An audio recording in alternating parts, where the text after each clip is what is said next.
IPL தொடரில் இந்த ஆண்டு கோப்பையை கொல்கத்தா நைட் ரைடர்ஸ் அணி கைப்பற்றி சாதனை படைத்திருக்கிறது. இதன் மூலம் 10 ஆண்டுகளுக்கு பிறகு ஐபிஎல் கோப்பையை வென்று கேகேஆர் அணி பெருமை சேர்த்திருக்கிறது. இதன் மூலம் சாம்பியன் பட்டத்தை வெல்லும் வாய்ப்பை சன்ரைசர்ஸ் அணி தவறவிட்டது.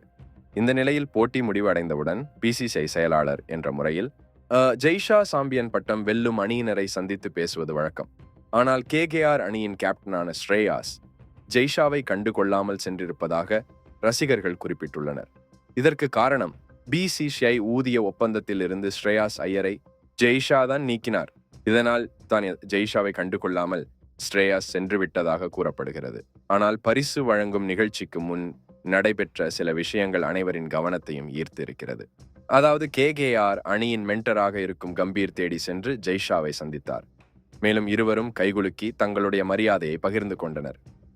இந்த நிலையில் இந்திய அணியின் அடுத்த பயிற்சியாளர் யார் என்ற கேள்வி எழுந்துள்ளது.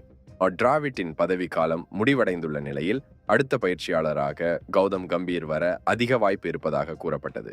மேலும் கௌதம் கம்பீரை இந்திய அணி பயிற்சியாளர் பதவிக்கு விண்ணப்பிக்க கூறி பிசிசிஐ கம்பீரிடம் பேசியதாகவும் செய்திகள் வெளியானது.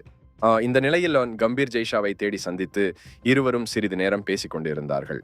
இதனால் அடுத்த இந்திய அணியின் தலைமை பயிற்சியாளராக கம்பீர் வர அதிக வாய்ப்பு இருப்பதாக பிசிசிஐ வட்டாரங்கள் தெரிவிக்கின்றன. பயிற்சியாளராக தன்னுடைய திறமையை கம்பீர் ஐபிஎல் கோப்பையில் வென்று நிரூபித்திருக்கிறார். இதனால் அவருக்கு தான் அந்த பதவி கிடைக்கும் என கூறப்படுகிறது. நன்றி, வணக்கம். இந்த வீடியோவுக்கு ஒரு லைக் மட்டும் பண்ணிட்டு போங்களேன்.